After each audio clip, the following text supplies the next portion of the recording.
Bonjour à toutes et à tous. Quand on étudie la cinématique, ou bien plus précisément lorsqu'on étudie l'énergie mécanique ou bien le mouvement des objets, il faut préciser toujours en premier lieu deux choses très importantes, le système ainsi que le référentiel dont on va parler dans cette capsule. Après avoir expliqué et illustré ces deux notions différentes mais liées l'une à l'autre, nous allons parler des différents types de référentiels et de la relativité du mouvement. Pourquoi dit-on alors que le mouvement d'un objet est relatif?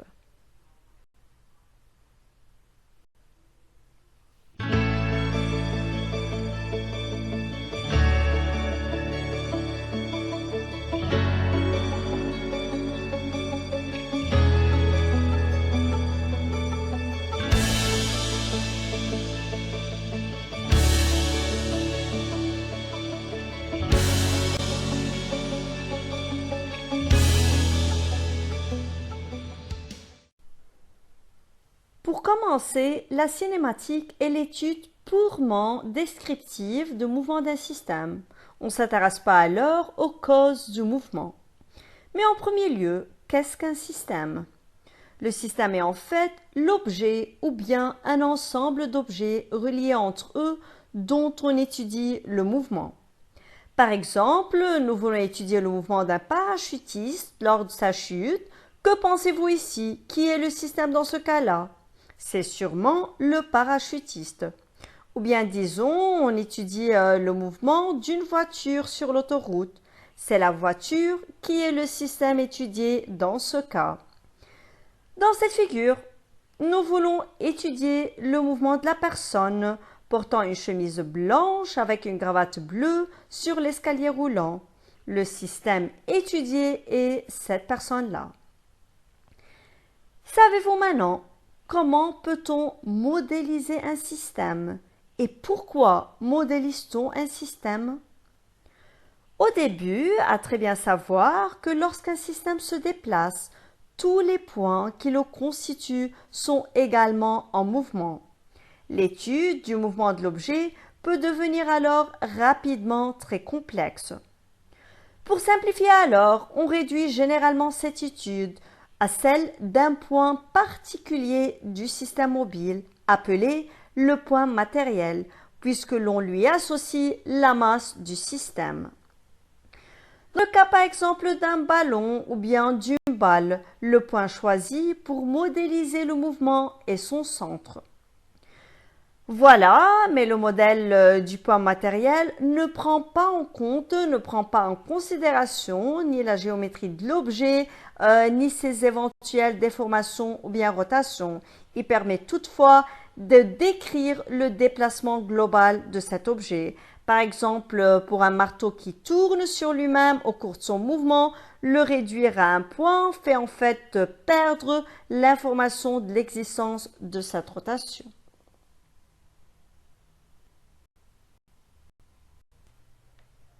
Parlons maintenant du référentiel.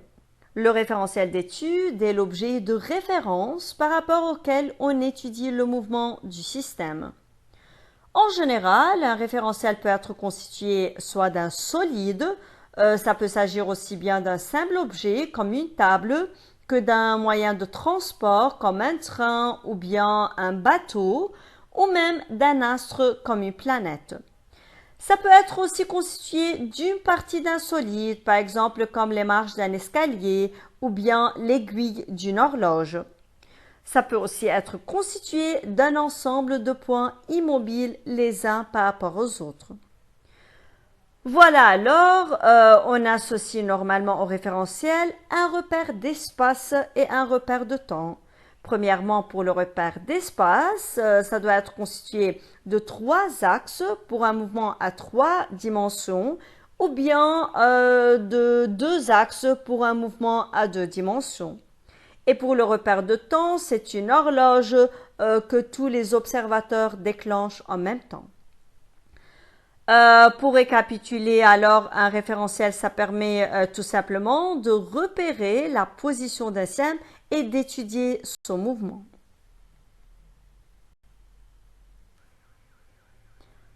Maintenant, vous allez voir trois référentiels qu'on utilise normalement lors de l'étude d'un mouvement d'un certain système. Premièrement, le référentiel terrestre, qui est un référentiel lié à la surface de la Terre. Il est centré sur le centre de la masse de la Terre et dont les axes sont liés au globe terrestre. Il y a aussi le référentiel géocentrique, c'est un référentiel qui est lié au centre de la Terre. Son origine est le centre de la Terre et ses trois axes pointent vers des étoiles lointaines qui apparaissent fixes. Et troisièmement, il y a le référentiel héliocentrique, c'est un référentiel lié au centre du Soleil, donc son origine est le centre du Soleil, et ces trois axes aussi pointent vers des étoiles lointaines qui apparaissent fixes. À très bien faire attention que le choix du référentiel doit être adapté au mouvement que l'on veut étudier. Par exemple, pour des mouvements de courte durée qui se déroulent sur Terre ou bien à son voisinage, on utilise des objets qui sont fixes par rapport à la surface terrestre. On les nomme alors des référentiels terrestres. Tandis que pour des objets ou bien pour des mouvements s'effectuant autour de la Terre, on choisit le référentiel géocentrique qui est lié au centre de la Terre.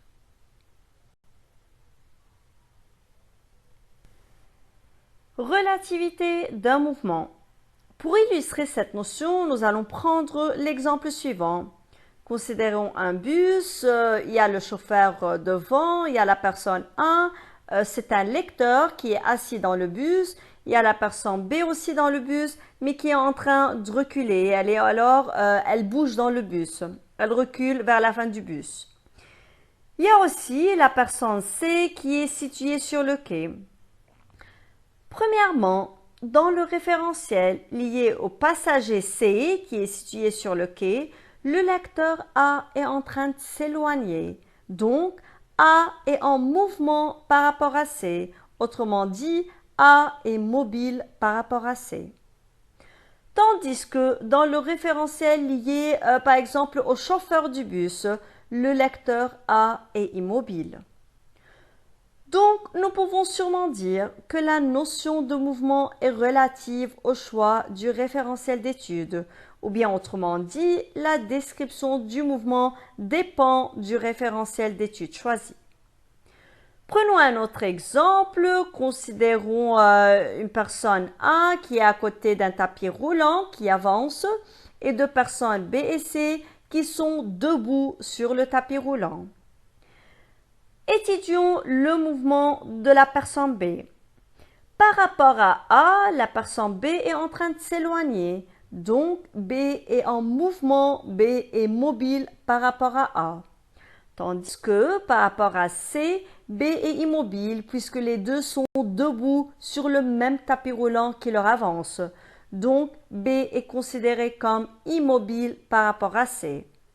Donc c'est pour cela que nous pouvons toujours dire que le mouvement d'un système dépend du référentiel choisi. Voilà, c'est tout pour cette capsule. N'oubliez pas de s'abonner à la chaîne et de cliquer sur la cloche pour toujours recevoir des notifications sur des applications et sur des présentations similaires. À bientôt!